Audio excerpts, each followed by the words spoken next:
तुम अदालतों में बैठकर चुटकुले लिखो, हम सड़कों दीवारों पर इंसाफ लिखेंगे। इतिहास उस एक शख्स को याद रखता है जिसने हिम्मत से कहा था ये झूठ हो रहा है, और वो थे जस्टिस एच.आर. खन्ना।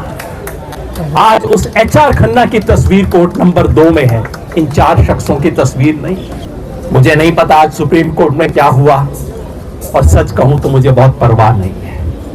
हम जानते हैं क्या होता है। इस बात को याद रखिएगा कि जब हिंदुस्तान की जुडिशरी पर मुकदमा चल रहा था तो क्या हुआ था, और इसलिए कि आज नहीं, आज से 1 साल बाद नहीं, आज से 5 साल बाद, आज से 10 साल बाद, चाहे सन 2047 में हमारे मरने के बाद कभी तो कोई पूछेगा, कभी तो कोई आज के इस छोटी सी मीटिंग को दर्ज करेगा और पूछेगा कि वो लोग कौन थे जो खड़े थे, जो अड़े थे, जो लड़े थे। मैं चाहता हूं उसमें हमारा नाम दर्ज हो। बस मैं अपना नाम दर्ज करवाने आया हूं। ये जो मुकदमा चल रहा है इसके बारे में मैं लिख के अपने ख्यालात दर्ज कर चुका हूं, एक बार नहीं कई बार। पिछले हफ्ते फिर मैंने लिखा था इसके बारे में। उस सारी बात को दोहराने का कोई फायदा नहीं है। प्रशांत जी बोल चुके हैं, प्रशांत जी के बोलने के बाद मैं कानूनी चीज पे कोई बोलूं उसका कोई मतलब नहीं है। मैं सिर्फ एक चीज कहना चाहता हूं, कुछ मुकदमे होते हैं जो आरोपियों के खिलाफ लगते हैं, और कुछ मुकदमे होते हैं जो कि न्यायपालिका के खिलाफ होते हैं। जब महात्मा गांधी पे मुकदमा चला था, वो मुकदमा मोहनदास करमचंद गांधी पे नहीं था। अंग्रेज इस देश में न्याय व्यवस्था के नाम पे जो मजाक चला रहे थे उस पे मुकदमा था। जब एडीएम जबलपुर का मुकदमा इमरजेंसी के दौरान हुआ था, वो शुक्ला जी पे मुकदमा नहीं था, वो हैबियस कॉर्पस का मुकदमा नहीं था, वो हिंदुस्तान की जुडिशरी पे मुकदमा था। और शर्म की बात है कि हिंदुस्तान की जुडिशरी उस इमरजेंसी में घुटने टेक के बैठ गई थी। आज देश इस बात के लिए याद करता है एडीएम जबलपुर वाले जजमेंट को, 1976 के जजमेंट को।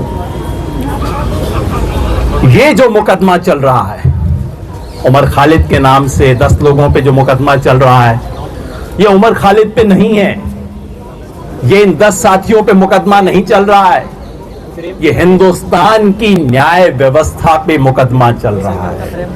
इस वक्त कटघरे में ये 10 लोग नहीं हैं, कटघरे में हिंदुस्तान का क्रिमिनल जस्टिस सिस्टम है।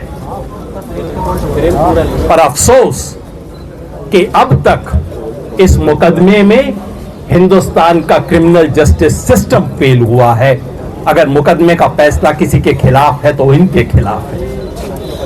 मगर याद रखिए, 1976 का वो जो एडीएम जबलपुर का मुकदमा था, उसमें कोई याद नहीं रखता कि वो 4 जज कौन थे जिन्होंने सरकार की हां में हां मिलाई थी। मैं आपको याद दिला देता हूं वो कौन थे। बाद में बहुत बड़े बड़े नामी लोग बने थे वो। उसमें पीएन भगवती थे, उसमें एएन रे थे, उसमें वाईवी चंद्रचूड़ थे, उसमें एचएम बेग थे। इन 4 शख्सों ने, जो हिंदुस्तान के सुप्रीम कोर्ट के जज थे उस वक्त, इन्होंने हाई कोर्ट के फैसले को पलट दिया था और कहा था कि इमरजेंसी में हेबियस कॉर्पस नहीं हो सकता। मतलब आपको पकड़ के गोली मार दी जाए तो आप अदालत में आके पूछ नहीं सकते कि मेरा बेटा कहां गया। इन 4 जजों ने फैसला दिया था। इतिहास इन 4 को याद नहीं रखता। इतिहास उस एक शख्स को याद रखता है जिसने हिम्मत से कहा था ये झूठ हो रहा है, और वो थे जस्टिस एच.आर. खन्ना। आज उस एच.आर. खन्ना की तस्वीर कोर्ट नंबर 2 में है, इन 4 शख्सों की तस्वीर नहीं।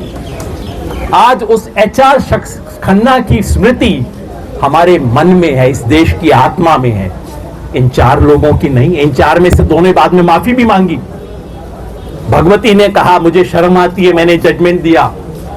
वाईवी चंद्रचूड़ ने माफी मांगी बाद में, जहां तक मुझे याद आता है।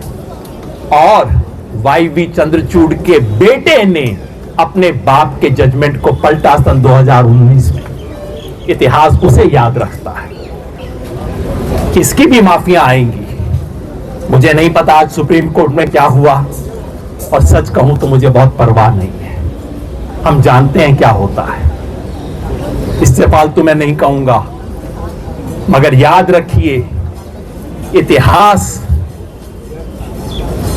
इस बात को याद रखेगा कि जब हिंदुस्तान की जुडिशरी पर मुकदमा चल रहा था तो क्या हुआ था। तो और भाषण नहीं दूंगा।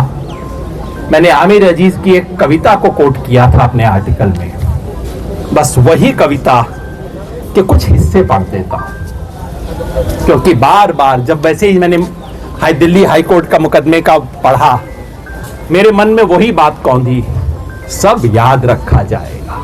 तुम स्याहियों से झूठ लिखोगे हमें मालूम है, हो हमारे खून से ही सही, सच जरूर लिखा जाएगा, सब याद रखा जाएगा।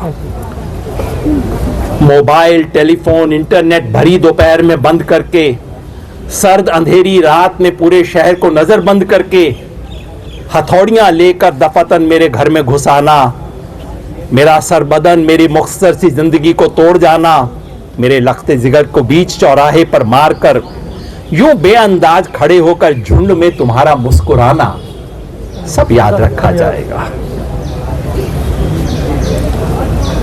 मैं अपनी हड्डियों पर लिखकर रखूंगा ये सारे वारदात, तुम जो मांगते हो मुझसे होने के कागजात। अपनी हस्ती का तुमको सबूत जरूर दिया जाएगा, ये जंग तुम्हारी आखिरी सांस तक लड़ा जाएगा, सब याद रखा जाएगा। ये भी याद रखा जाएगा कि किस तरह तुमने वतन को तोड़ने की साजिशें की। ये भी याद रखा जाएगा कि किस जतन से हमने वतन को जोड़ने की ख्वाहिशें की। जब कभी भी जिक्र आएगा दौरे बुज़दिली का, तुम्हारा काम याद रखा जाएगा। जब भी कभी जिक्र आएगा दौरे जिंदगी का, हमारा नाम याद रखा जाएगा। और हमारा हम का नहीं, ये हमारे जो 10 साथी अंदर हैं उनका नाम याद रखा जाएगा।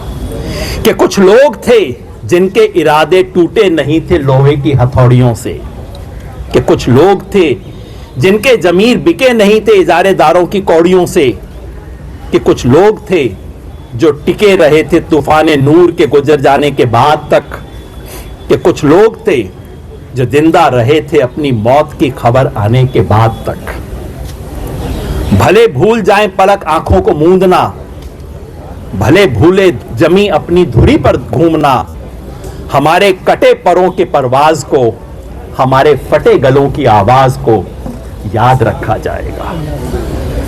तुम रात लिखो हम चांद लिखेंगे, तुम रात लिखो हम चांद लिखेंगे, तुम जेल में डालो हम दीवार फांद लिखेंगे, तुम FIR लिखो हम तैयार लिखेंगे, तुम हमें कत्ल कर दो हम बन के भूत लिखेंगे, तुम्हारे कत्ल के सारे सबूत लिखेंगे, तुम अदालतों में बैठकर चुटकुले लिखो, हम सड़कों दीवारों पर इंसाफ लिखेंगे।